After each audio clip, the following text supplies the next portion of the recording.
Here we are, Real Recovery Talk. I am your host, Tom Conrad. In today's episode, we have Benjamin B. What's up, everybody? And we have a special guest by the name of Greg. What's going on, everybody? My name's Greg. Greg or Gregory? I go by Greg. Greg, you don't like Gregory, right? No, I don't go by Gregory. All right, Greg. Nobody's allowed to call me Gregory. Sorry. I like that. You set the boundaries right out of the gate. Hey, listen, first things first, thank you for tuning in on the podcast app, Apple Podcasts, Spotify, Stitcher, SoundCloud, Google Play Music, you name it, we are there. And YouTube, we're also there, primarily because Ben just likes looking at his muscles and stuff in the videos, and it's good for him to see if all the work that he's doing is paying off. So he sends that off to his coach, and, you know, I'm just joking, obviously. Ben? You've stuck to your diet. I have. I've been doing good. Thank you for watching on YouTube. Thank you for just interacting, leaving us comments. And in the end, if you have any questions, comments, or concerns about your specific situation, you can always reach out to us. Tom at realrecoverytalk.com and Ben at realrecoverytalk.com. And Ben, why don't you tell people what we're out to do? Like what part? Ben, Yo. Come on, Ben. Tell people what our mission is. What is it? There's a sign right there. We're going to turn your mess into your message. That's right. All right. Yeah, you're throwing me off this morning, dude. All right. Greg, how's it going? Everything's going great, man. Thanks for coming on. Going great. So this kind of got sprung on us last minute, but it's a pretty interesting story in the sense of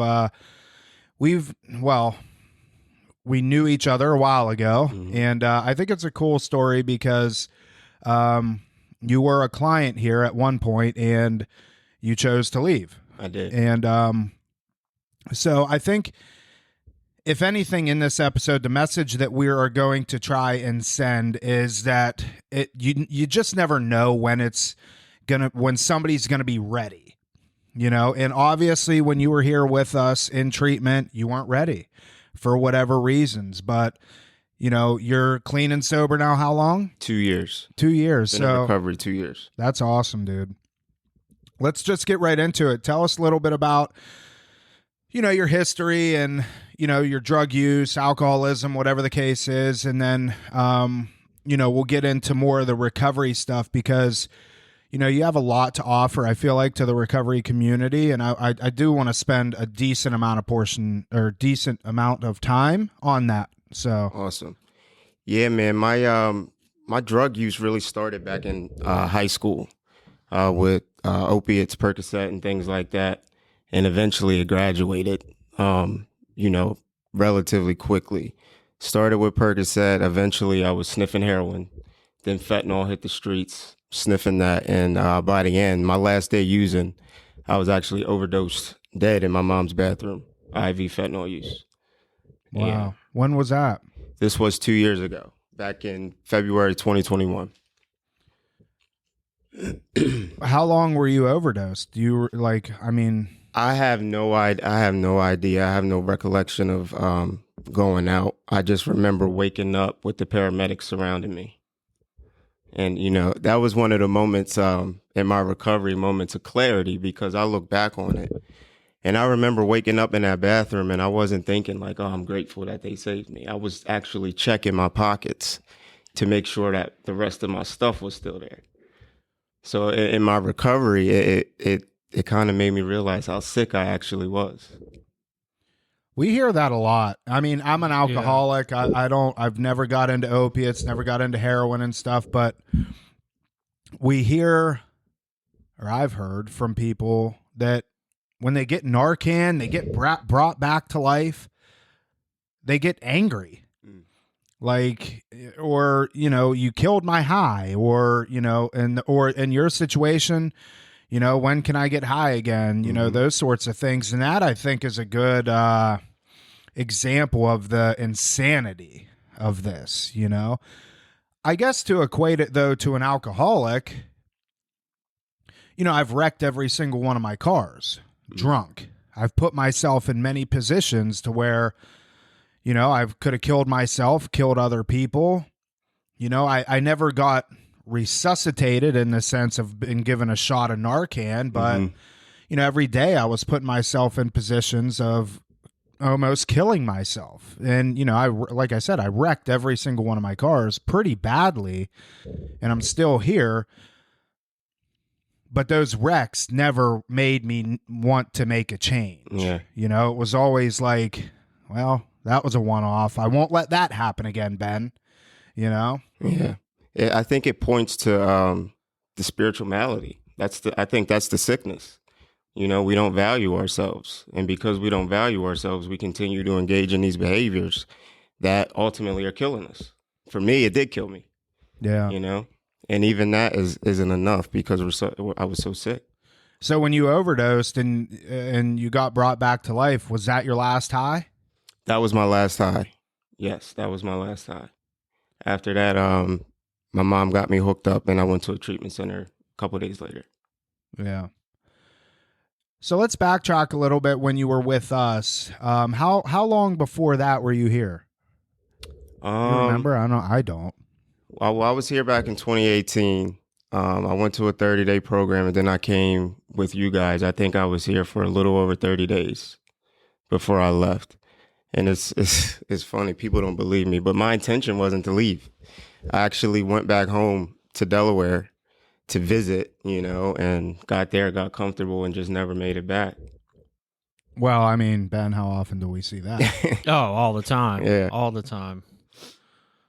It's that's why we try and tell people when they're in the treatment process, whether it be here or any other treatment center on the planet, we do our best to not allow somebody to go home for this exact reason. And hang on, I'm going to pause. So 2 things. 1, try not to move the mic stand, and just make sure you talk directly into the mic. Okay.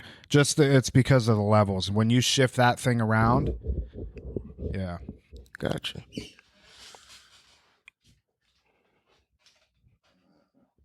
When we tell people, it's not a good idea to go home, it's not a good idea to play through that, to follow through with this, it's for good reason. You have to be in a position of having a well thought out plan, because when you do go up there, exactly what happened for you got comfortable and you didn't leave. So then what, you just stayed up there Stayed up there. Actually, I never came back to Florida. I stayed up there and eventually, got comfortable and thought I could have a beer, and that kind of just led me back down the rabbit hole where I was in full-blown active opiate addiction again. How long after you left here till you had that beer? Maybe I was home for maybe 3 days. It wasn't long at all. And, that's why like treatment centers like you guys are valuable, because I had every intention on going there and staying sober and living a good life. My intention was never to, sabotage everything that I worked for at that point, but I think as addicts and alcoholics, we don't have the ability to make good decisions at that point. Is alcohol in any way, shape, or form your drug of choice? No. I know you said opiates, but no. Did you ever see yourself having a problem with alcohol primarily? Nope. The reason that I ask that is it's so interesting. Like for the listeners, like alcohol is a slippery slope. A lot of times clients come in here, and a lot of times what we hear is alcohol and weed. Like, I'm going to go home, I'm going to just drink and not do opiates anymore. I'm just going to smoke weed. But what they don't realize is it direct, indirect, even though it's not their drug of choice and their favorite thing to do, it takes them away from everything that they were doing that helped them to be sober to begin with. For instance, like if I'm going to AA, and I start smoking weed, I'm probably not going to show up to an AA meeting anymore. And everything that AA did for me is no longer there, so to speak. So you're like removing yourself. Yeah. So there's direct and indirect causes. I mean, some people, I've seen other people literally stop doing opiates and become hardcore alcoholics. Oh, yeah. So that's why we, push so often entire abstinence. Oh, like, For me, that's the name of the game. Like I can't use anything. because it's just a matter of time before I'm back to what I really want, and it boils down, like, after doing a little bit of work, 12 steps, understanding what we really suffer from. The book talks about the spiritual malady. Some people may not be comfortable with the word spiritual, whatever, but you can boil it down to pain. We have a pain problem, which is why we're using these substances in the first place. So if I don't take care of that pain problem, I'm bound to engage in a behavior, use a substance. It doesn't matter what the substance. I'm just looking for relief. What do you mean by pain? Any kind of pain, emotional pain, especially. It's an internal thing, right? That's where the value comes from. That's why, Tom crashed a bunch of cars. That's why I shot fentanyl in my neck until I died. It's because I have so much pain to where I'm willing to risk everything just to get some relief, And that's kind of how I try to explain the spiritual malady, especially to newcomers, because that word spiritual, they kind of equate it to religion or something like that. But it just equals pain. We're trying to get some pain relief. That's all we're trying to do with these substances. And that's what changed the game for me when I realized that my problem wasn't drugs and alcohol. That was my solution. I like the fact that you're bringing up the spiritualities. We don't talk about that too much on the podcast.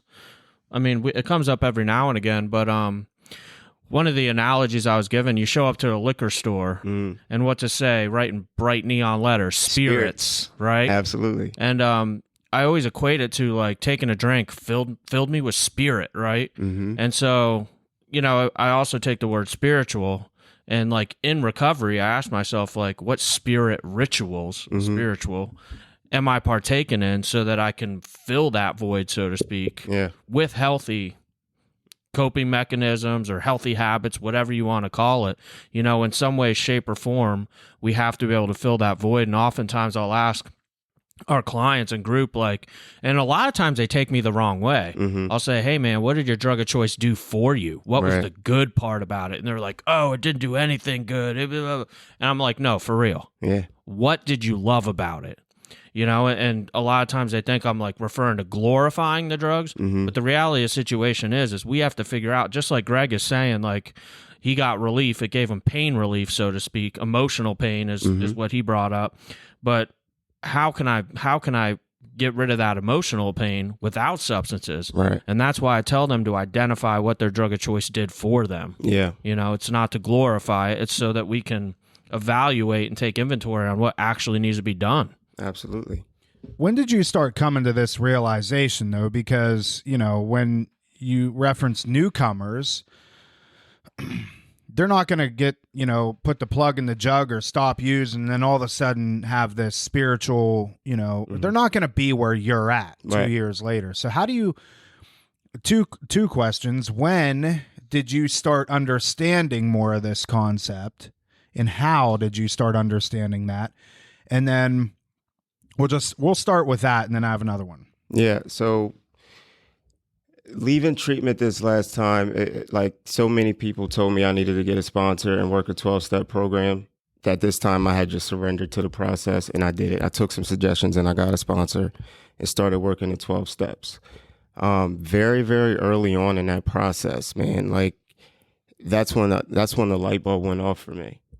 Like, this isn't about drugs and alcohol. This is not about drugs and alcohol. This is about something completely different and something so much more valuable, which is the human spirit. And once I came to that realization and that light bulb went off, that's when the relief started to come. That's when the hope started to come in, because I knew that now I was on track to heal the real problem. Once the real problem is healed, I don't have to worry about substances anymore.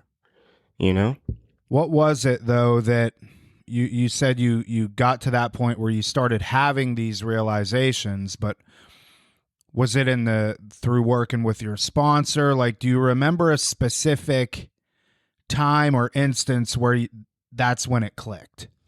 Yeah, it's definitely the work. I won't even say sponsor, because sponsors are just, vessels that help us understand the work. The power is in the 12-step work. So I think for me, around somewhere around step 2, came to believe in a power greater than me, right? And it's easy to intellectualize that. Or is there a God or is there not a God, right? But for me, it was about taking a look at my history, taking a look at my experiences, and having all the facts in front of me, like, hey, bro, you can't do this. You can't, right? So the moment I did that, and then having the experience of getting into treatment and having all of the dots start to connect, it kind of let me see my higher power at work, especially considering my experiences where I've proven to myself that it's not me. Like, I can't do it. I can't fix myself. I love what you shared there, bringing up step 2, came to believe that the power greater than ourselves could restore us to sanity. I always looked at the sanity part. It's politely telling us we're insane. Absolutely. And you brought up looking at your past too. Like for me and going through like the first step, for instance, I went through Alcoholics Anonymous in the big book, but there's in there what we call qualifiers, like stuff. There's questions about like, were wives and blameless children affected? Did you upset your employers, your friends, etc.? And there's also a paragraph in there that talks about, why can't you just take it or leave it alone? Why don't you lay off the hard stuff? And by answering all those questions, what we're doing, like Greg was talking about, is we're building a case. Like as a sponsor, when I'm doing that with the sponsee and I have them answer those questions, I'm like, dude, look at all this evidence that's stacked against you. And then when we actually like get to the first and second step, and they're like, I don't know about this. Right. I'm like, all right, let's rewind and go back to what you said. Yep. Remember right here, you were telling me all these things that were happening, consequences. You can't stop once you start. Like, dude, you just brought your own evidence to the table. You just convicted yourself. Yep. And here you are trying to convince yourself otherwise. Yep. That's the insanity. Like, we have all the facts laid out in front of us, right? And then we're still trying to make a case to where our way will work. And it's like, no, man, it's not going to work. That's the insanity is believing that. And then to hear yourself say certain things out loud, it puts things into perspective for sure. Like, well, all I need to do is go back to work. Or all I need to do is get my kids back in my life and everything's going to be great. Or all I need to do is move to Florida or move back to Delaware, or whatever the case may be, trying to put the external pieces in place to fix my internal problem. And it never works. It just never works. And you've tried. I mean, you've had experience doing that, obviously. When you got this, when you had this sense of like, okay, things are starting to catch on, did you run into any like, because we see this and we reference it, Ben and I, and I'm sure you do too. We get on these clouds, we get on these spiritual, hilltops, and we, want to just preach to everybody and we want to just speak to the masses. And I like to say people get super sober, look at me, look at what I've done. And then something happens, where life hits us and we fall off that cloud, and things may not seem as all cracked up like they should be, or instances like that. For sure. Have you had that happen? Absolutely. And if so, how'd you handle it? Absolutely. My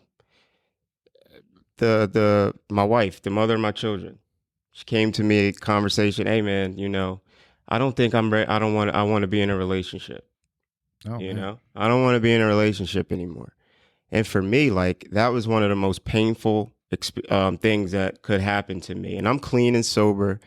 I didn't do anything to make her feel this way.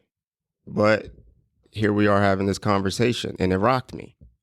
But because my foundation is solid in recovery, that's the key. Early recovery, working the steps with a sponsor, building a strong foundation. So when the storm does come, you're not going to fold. And for me, what that circumstance did was it drew me closer to my higher power, because of the understanding that I gained through the steps, that I grow in unfortunate circumstances. I grow in painful moments. So instead of looking at this like poor me, I'm going to lean into this and take this opportunity to get closer to my higher power, so I come out on the other side stronger.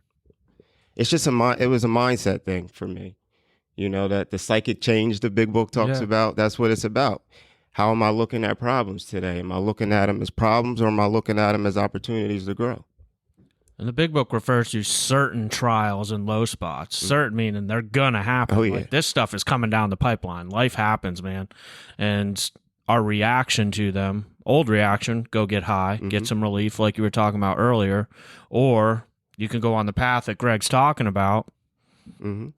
Dire psychic change. Yeah, man. I can cut this out. I'm thinking of the next question.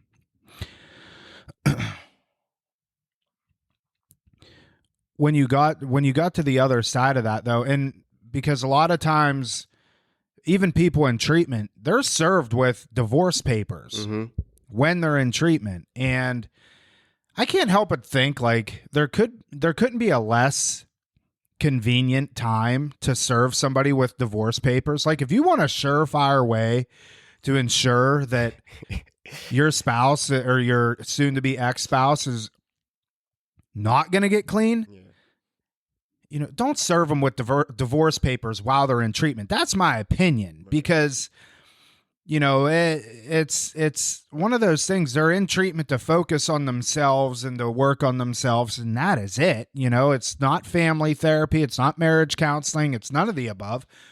And you go ahead and serve them with divorce papers, then they have nothing to focus on other than the divorce, you know. But in your situation, you know, this gets brought up, and you harnessed it, and you saw the good that can come from it. Was that something that happened throughout? Like, did you, looking back on it, are you able to pinpoint, okay, these were the growth areas, and like, this is what I improved in? And ultimately, did you guys work things out, or did you get separated, and how did, like, you know, stuff like that? Well, the situation's still up in the air. So like, I'm currently still dealing with it. Okay. But the thing that helps me the most is the connection that I have with other men in recovery. You know, addiction isolates us. You know, it wants us by ourselves. So when the storm comes, we have a great justification to go back out and use, right?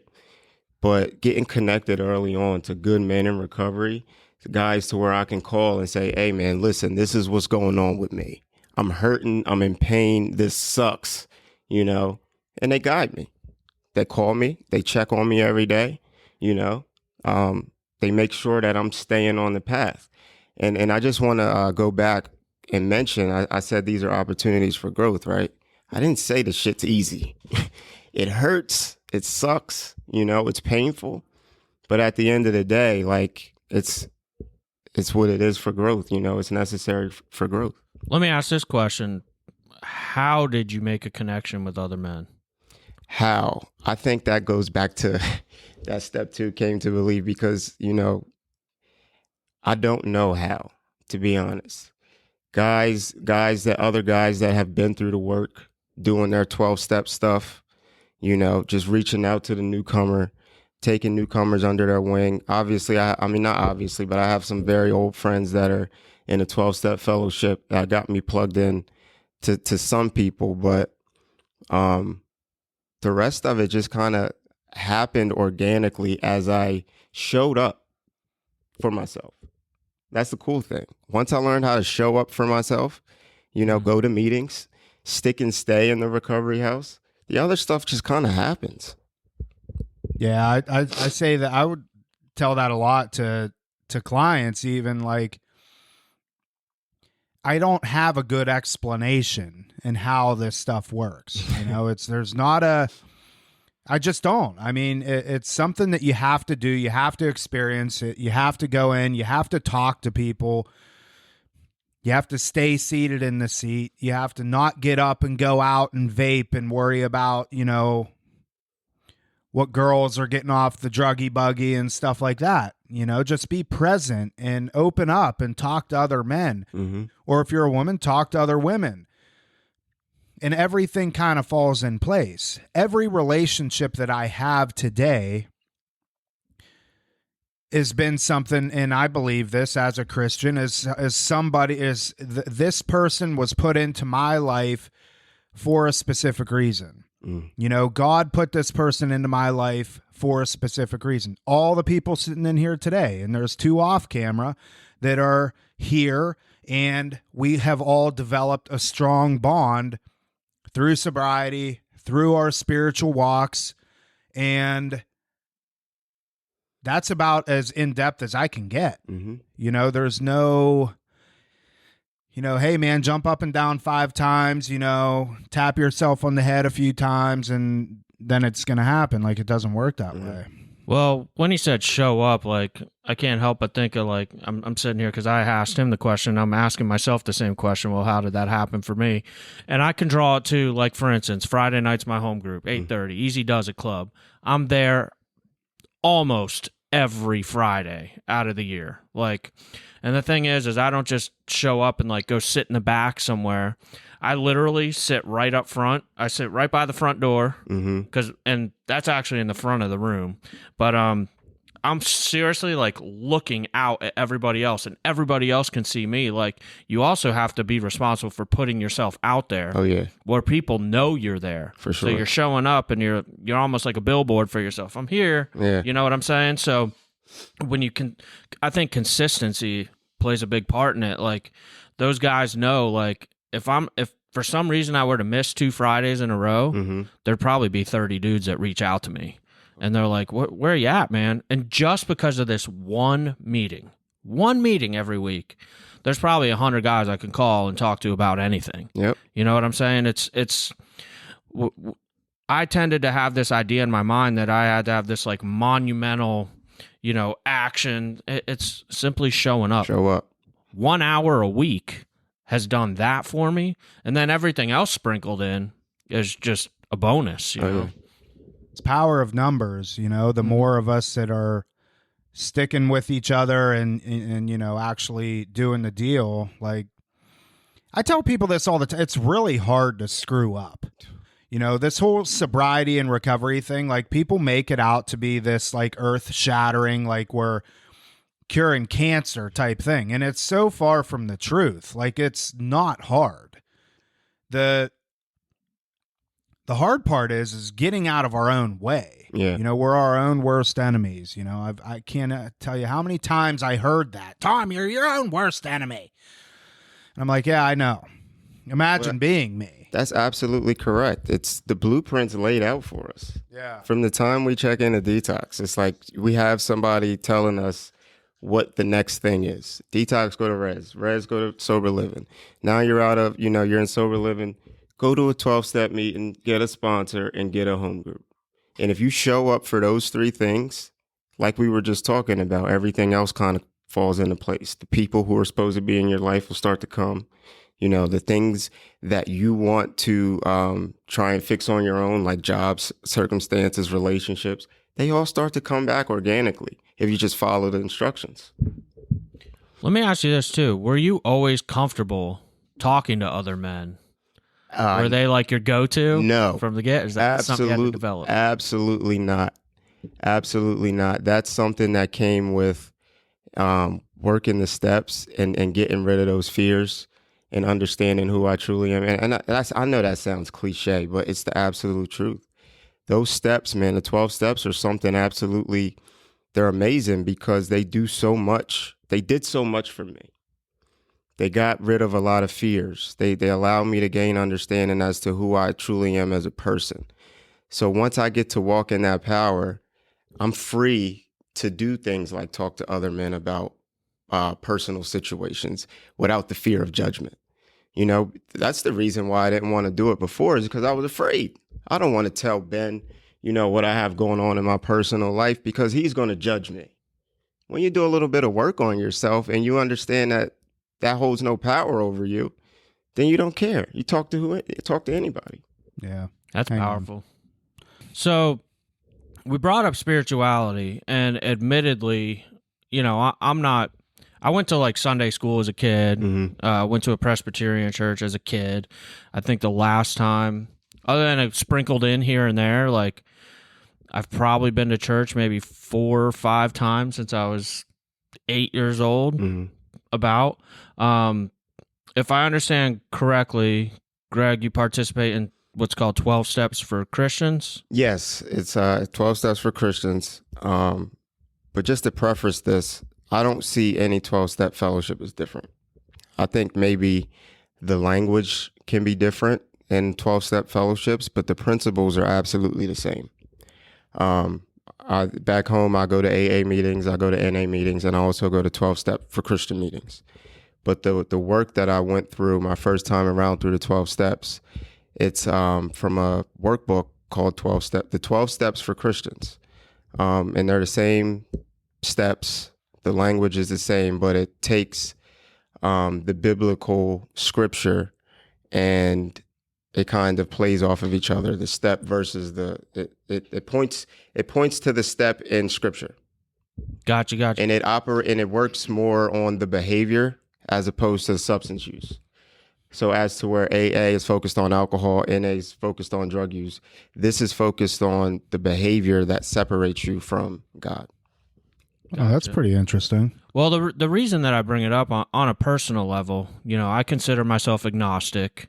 I give credit for my sobriety both to God and the action that I've taken. I believe people a lot of times they give all the credit to God, but we're also responsible for taking action and doing work. And there's nothing wrong with giving yourself some credit for that part of it. But with that being said, I'm a big book guy at Alcoholics Anonymous, and it does say in there too, be quick to see where religious people are right. Mm-hmm. While I'm not somebody that goes to church, there is a lot that comes out of the church and Christianity and that I could definitely learn from and apply to my life. Mm-hmm. Without a doubt. I don't believe, and I hope the message that gets out there is not to be closed-minded to anything. Right. You never know what's going to help you in your recovery. I've seen people that want nothing to do with religion of any kind. They get sober, go to church, and all of a sudden it's a huge part of their life and changes their life. Mm-hmm. I've gone a different path. I'm an AA guy through and through, but I believe all the principles are the same.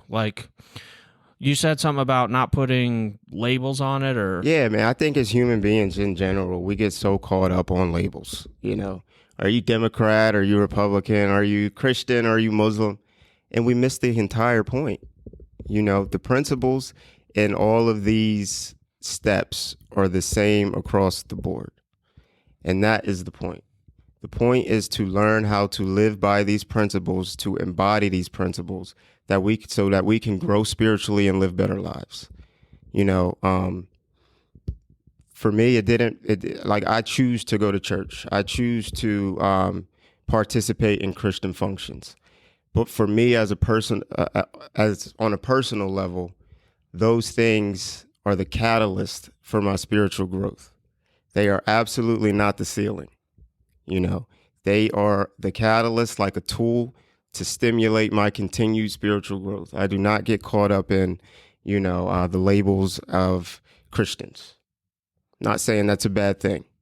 It's just something for me that I don't want to have stunt my spiritual growth, because I've seen that happen a lot, and I've had a lot of experiences with getting caught up in the semantics of things to where you miss the point. That happens a lot. Ugh. Even when people come in the beginning, they, like you were referencing step 2, people associate as soon as they hear something like that, well, I need to buy into some sort of religion.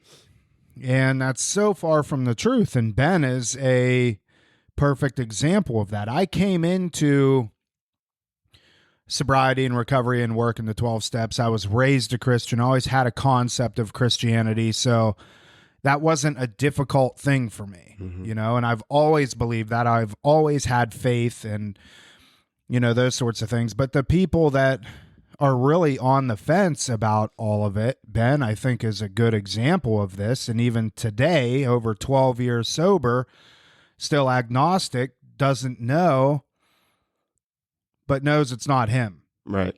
And I think that's, if we can get people to the point of stop intellectualizing it, stop splitting hairs, stop coming up with an argument or a debate. This isn't a debate team. This isn't anything. This is a bunch of men coming together understanding that we don't know what's best for ourselves, and that possibly the group of men that are here in front of me today know better for me than I do for myself in this very moment. And then at some point, you become part of that group of men, and then there's another one of you that sits in front of you that's now looking for you to guidance. Absolutely. For guidance. I mean, that's it in a nutshell, I think. Just to capitalize on what Tom said, there's a chapter in the big book called We Agnostics. And if you break down the word agnostic, Gnostic means knowledge, ag means without. So the chapter is actually called We Without Knowledge. And like Tom was saying, I came into recovery and I just had to say to myself, obviously, I know nothing about how to live. And for me, I've just kind of stuck to that. Like, I don't know enough to keep myself sober. Yeah. So I'm constantly, through other men, through meetings, through all the different interaction, and I think you used the word tools earlier. Yeah. You know, implement as much of that as you can. Absolutely. And you're going to learn some. As long as you're learning, I feel like you're going in the right direction. Yeah. Always stay a student, you know, in this whole recovery journey. You know, you never graduate, you never get a trophy, you never get like, you don't get anything really. There's no end. Yeah, there is no end. And that's a cool thing because there's no end, there's no limit to it. Absolutely. You know, and that's one of the cool things. Well, Greg, listen, I think, you know, seeing where you were to where you are now is tremendous. I mean, and it's just proof again that anybody can do this. You know, there's nobody out there that can't do this. I mean, you just have to be willing to put the work in. You have to be willing to dig deep and, you know, understand that and give yourself some allow yourself to be uncomfortable, you know? And I think the three of us sitting here, we've done that. We've allowed ourselves to be uncomfortable, even still to this day.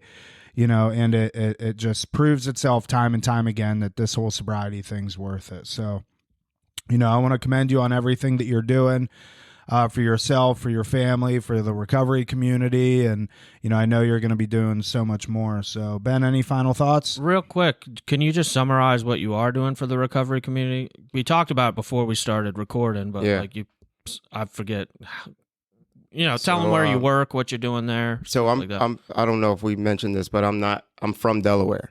I work in Delaware. I work for Banyan Treatment Centers up in Delaware. I'm the alumni coordinator for Banyan. So by nature, I'm helpful to the recovery community in that way.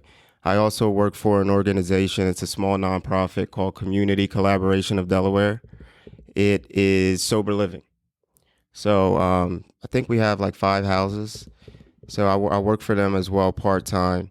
And also, besides my professional work, I'm also very heavily involved in the recovery community on a personal level because I have to be. I sponsor men. I speak at different on different occasions. So wherever I'm needed, I try to be there, man. Wherever I can be useful, wherever I can be helpful, I'm there. Awesome. All right. Well, I think that's it. You got anything else? Nope, all good, man. Thank you guys for having me. I really appreciate it. All right, that is it for this episode of Real Recovery Talk. In the end, if you have any comments, questions, or concerns, you can always reach out to either myself or Ben, Tom at realrecoverytalk.com and Ben at realrecoverytalk.com. And in the end, what we're trying to do is help you turn your mess into your message. That is it. We will see y'all later.